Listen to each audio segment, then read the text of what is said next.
Fala aí pessoal, seja muito bem-vindo a mais um vídeo e hoje a gente vai falar sobre planejamento de obras, um tema muito legal, muito importante. A gente vai falar sobre predecessoras, né, ou precedência, dependendo aí do termo que você usa, que é o que? É o que vem antes do que no planejamento, lá no cronograma. A hora que você está fazendo no cronograma, no gráfico de Gantt, você precisa colocar lá qual serviço vem depois ou qual serviço vai vir antes do que, né? Eu vou executar uma forma, mas antes de eu executar a forma do pilar, o que eu preciso que esteja feito, né? No caso, a fundação precisa estar pronta para dar sequência na estrutura do pilar. Então, você precisa amarrar esses serviços no cronograma para ter uma sequência, né, da obra, você tem uma sequência lógica dos serviços. E também isso, o Prost, né, se você estiver utilizando a ferramenta como Prost, ele vai alencar isso e vai amarrando uma atividade na outra para que a hora que encerrar uma atividade você iniciar outra, e isso ao longo do tempo. Então, praticamente, é para isso que serve as predecessoras, para você acompanhar isso. E também a gente vai utilizar aqui, para fazer isso, eu preciso utilizar aqui o próprio MS Prost. Então, você vai ter uma aula extremamente prática aqui nesse vídeo, onde a gente vai já pegar uma planilha nossa, né?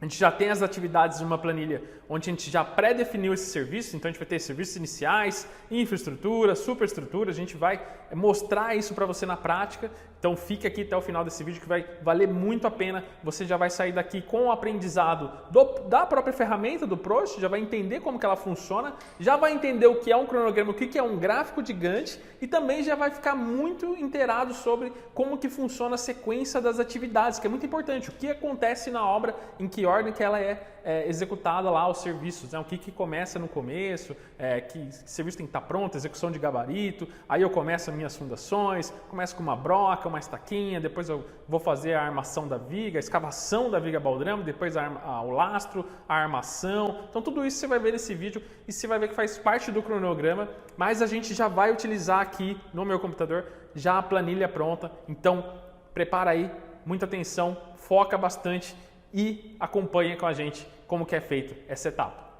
Que agora começa uma parte extremamente importante, que é a parte dessa aula mesmo de predecessores. Antes de iniciar ela, a gente teve que dar essa configuração aqui e agora que a gente começa a pensar mesmo no planejamento em si, né? A parte de durações das atividades e essa parte de predecessores, na minha opinião, é os dois itens mais complicados para se fazer um planejamento bem feito, né? A parte que você tem que pensar mesmo para executar um planejamento mesmo bem feito são esses dois itens, são os mais importantes. Porque o restante, ó, gráfico de Gantt, caminho crítico que a gente vai ver, outros tipos de relatórios, é uma questão de saber interpretar e ler esses relatórios, mas a parte de pensar mesmo começa na duração que a gente viu já na aula passada, que é questão de pegar lá os coeficientes, né, e ter onde buscar isso e ser coerente, né? Também de ser algumas durações coerentes com a realidade, né? Isso é muito importante. Mas aqui também já começa a gente pensar na obra, de acordo com a nossa equipe, de acordo com a sequência lógica da obra, e é aqui que é a parte mais importante do planejamento, que é onde entra que você precisa pensar na obra, como vai ser executada, para ter um planejamento coerente e lógico, né? Eu sempre falo com meus alunos, o Prost ele é muito bom, ele é extremamente eficiente para emissão de relatórios, mas não tem como a gente não ter a parte técnica nossa, né? Senão não precisaria da gente planejar, fosse ter a ferramenta, fosse só ter o Prost, seria muito mais fácil, né? Você não precisaria pensar. E é aqui que entra o nosso lado técnico, o do porquê que as construtoras, as empresas necessitam da gente para pensar, né? Do pensamento aqui, na hora de você inserir esses dados aqui, não tem como. O software não faz isso, ele não vai te dar as predecessoras aqui. Você que tem que definir e você tem que pensar em como que vai funcionar a execução da obra antes dela ocorrer de uma maneira que seja execuível também para a equipe em campo e para que você tenha aí uma questão de todos os outros relatórios, né, de fluxo de caixa, relatórios de execução, previsto e realizado, sejam coerentes com o que você está definindo. Então agora entra muito essa parte, então espero que você foque aqui agora bem, pausa aí se estiver fazendo alguma coisa, preste muita atenção em predecessoras, que é um dos itens mais importantes do planejamento. Então a gente sempre começa aqui no caso de serviços iniciais, o primeiro abrigo é o ponto inicial, não precisa preencher ele, que ele não vai ter aqui, no caso, uma predecessora, porque é onde é o nosso marco inicial, aí o primeiro serviço que a gente definiu sendo o abrigo, o canteiro, né? Então não tem, não necessita, né? Lembrando que a predecessora sempre a gente pergunta, né? O que eu preciso esteja pronto para mim começar, né? E aqui no Prost, ó, você vai digitar a predecessora, no caso aqui eu estou na linha 3, ó. Vou com o mouse aqui, eu estou na linha 3. E eu vou definir que a ligação de água, ela vai começar depois que eu tiver feito o canteiro. Então eu vou definir aqui, ó, a predecessora precisa estar pronta, o item 2. Qual que é o item 2? É o abrigo. Então ela já vai amarrar, ó. Aqui no gráfico ela já amarrou. Ó. Então primeiro eu fiz o canteiro e aí ela amarrou, somando aqui a ligação de água. Então eu tenho 7 com mais um dia, ele já deu que o prazo total aqui de serviços iniciais são 8 dias. Se eu colocar a ligação de energia depois da ligação de água, que lembrando sempre que eu sempre vou fazer com a mesma equipe, não vou tentar não colocar muitos serviços começando simultaneamente, uma mesma equipe executando todos eles. Então, a hora que eu definir a ligação da água, eu vou começar a fazer a ligação de energia e ali já vai somando, ó, 3 com 11, 4 com 7, não, 3 com 4 com 7, 11. Então ele já está, e aqui ele está amarrando tudo no gráfico. Ele já vai fazendo aqui o cronograma de Gantt, né? Esse é a grande função do Prost, é nos fornecer esses relatórios tanto de cronograma, de Gantt, caminho crítico, diagrama de rede, né? Ele vai fornecendo isso de uma maneira muito mais simples. Mas se você não definir aqui certas predecessoras, não vai adiantar nada, né? O gabarito vai ser depois do 4, ligação de energia. Vou colocar também, como eu demoro 3 dias, no caso isso aqui está um pouco fora, mas vamos deixar isso, né? Como está contando lá dos coeficientes lá do orçamento, né? Então aqui 4, que é a definição depois, eu já faço o gabarito. Então a parte de serviços iniciais, parte de predecessores estão prontos. Então aí eu vou para infraestrutura. Eu vou começar com a broca depois que o meu gabarito estiver feito, né? Lógico, isso é uma sequência lógica, eu só faço a broca depois que o gabarito na obra está lá realizado, né? Execução de gabarito, com aquelas madeiriscas, onde eu coloco, onde que passa os gestos das brocas, os gestos de viga baldrame, né? Então tem que estar pronto aqui a parte de gabarito. Então eu estou amarrando, eu coloquei aqui 5, que é a linha do gabarito. Ó. Então ele já amarrou aqui também no cronograma. Ó. Então eu só vou começar a brocas depois que o serviço de gabarito está realizado. Escavação, eu posso começar depois da broca, tá? Que eu vou escavar para a viga baldrame. Então primeiro eu vou fazer a broca, depois a escavação da viga baldrame. Forma, eu vou fazer depois da escavação. A armadura, eu vou fazer depois da forma, lembrando que eu estou usando a mesma equipe, tá? 10, depois, eu estou aqui na linha 10, né? Depois eu vou fazer a primeira armadura, como eu tenho só um armador, eu vou fazer primeiro a CA50, depois eu vou fazer os estribos, então posso colocar aqui sendo 10, né? E depois também o concreto, só depois que as armaduras estiverem prontas, né? Então também posso colocar aqui essa parte de predecessora, lembrando sempre que ele já está fazendo, está amarrando aqui, então que ele está amarrando uma na outra. Nem sempre vai ser isso, tá? Posso começar outros serviços na mesma linha de tempo aqui, se eu tiver outras equipes, né? E se a sequência lógica permitir, é claro que eu não consigo fazer aí um serviço que depende do outro, né? Se não estiver pronto. Depois eu vou ter o reaterro, vou fazer depois da concretagem. Depois o embasamento, vou fazer depois do reaterro meu, já esteja tudo reaterrado e compactado, vou começar a sair com a alvenaria de embasamento e só posso impermeabilizar depois que o embasamento estiver pronto, então 13, né? Pronto, amarrei tudo aqui em infra, tá bonitinho, né? Tá bem legal esse primeiro aqui. Agora a gente vai para a super. A super, a gente pode começar soltando a armadura, né? Então seria aqui o contrário, né? Eu teria que ter aqui primeiro o serviço de armadura, né? Tanto CA50 e CA60 e depois forma, né?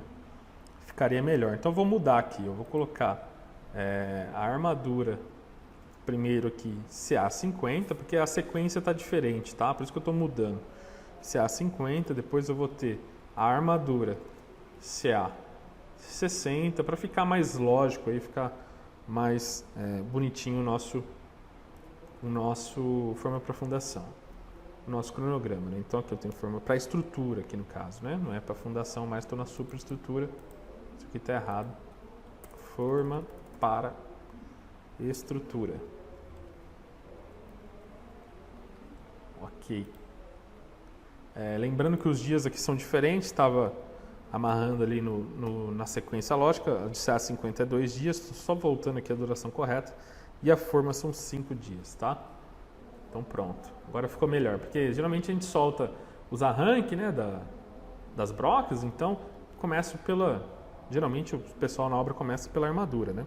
Então, vou definir sendo depois da impermeabilização, posso amarrar aqui depois da impermeabilização, lembrando sempre que eu não estou colocando alguns serviços muito simultâneos por uma questão da equipe, né? Senão o meu prazo não vai ficar coerente com o que a gente definiu no quadro de duração. E aqui eu faço a armadura depois do CA50, que eu estou usando o mesmo armador. Poderia começar junto, poderia ser aqui 14 também, se eu tivesse mais um armador, né? Como eu sei que eu tenho um só na obra, eu vou esperar ele terminar o CA50 para depois fazer o 60, mas se tiver uma equipe aí com mais de um armador, você pode colocar saindo tudo mesmo do 14, né? Então se você mudar aqui, ó, saindo tudo do 14, ó, ele vai sair tudo ao mesmo tempo. Então ele vai executar simultaneamente. Como eu não tenho e eu já defini isso como regra pra gente aqui nesse caso, eu vou sair com 16 mesmo, tá? E essa é a parte principal. Ah, Gustavo, não tenho experiência para fazer isso ainda, que eu não sei a sequência da obra. Ok, não tem problema. É importante você ter a base do planejamento, senta com o seu coordenador, senta com o mestre de obra, senta com o engenheiro da obra, com alguém que for e faça isso a primeira vez, a segunda. Conforme você for executando, você vai pegando o jeito e já vai começar a fazer sozinho, tá? Ou acompanha as aulas aqui também, que também dá para você ter uma ideia, né? Forma para estrutura. Então aqui eu vou terminar a armadura, então vai ser 17. Concreto, vou esperar fazer a forma, né? Fazer as forminhas dos pilarzinhos e tal. E a laje eu vou fazer depois de estar tudo concretado os pilares. Então, no caso aí, 19. Pronto.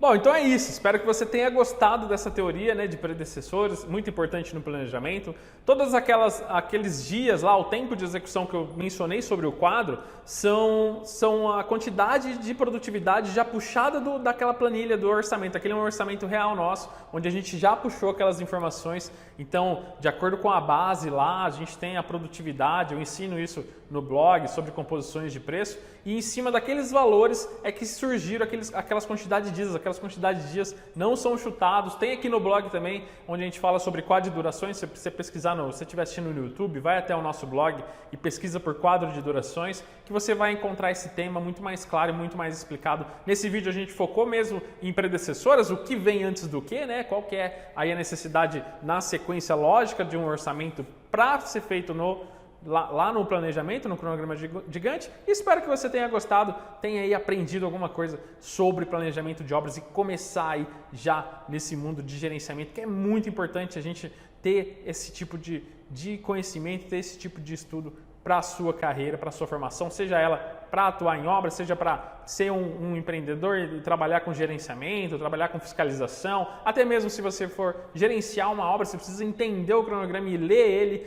Dá para você utilizar ali agora com aquele relatório gráfico gigante que você viu, você consegue colocar as atividades em cima ali das barrinhas para ir acompanhando, você consegue colocar uma barrinha embaixo daquela que está prevista ali, que a gente realizou praticamente o cronograma previsto ali, daquelas 2 primeiras atividades, as 2 primeiras etapas da obra, que foi as 3 primeiras etapas, né, que foi serviços iniciais, infraestrutura e superestrutura. Então a gente fez a parte de início de obra, a parte de fundações e a parte de estrutura ali, pilares, vigas, lajes, toda essa parte a gente fez ali. Agora, se você criar um campo abaixo daquele item do Gantt lá, do gráficozinho, criar um realizado, pronto, você já tem aí a parte de acompanhamento, que é o ideal do planejamento, né? Não é só ficar no cronograma gigante, é você fazer, executar na obra, mediu lá 15 dias, um mês, voltar para esse cronograma, refazer e ali modificar todo o cronograma se necessário e também ir fazendo uma barrinha embaixo de realizado. Então, só aí você já tem o previsto e realizado.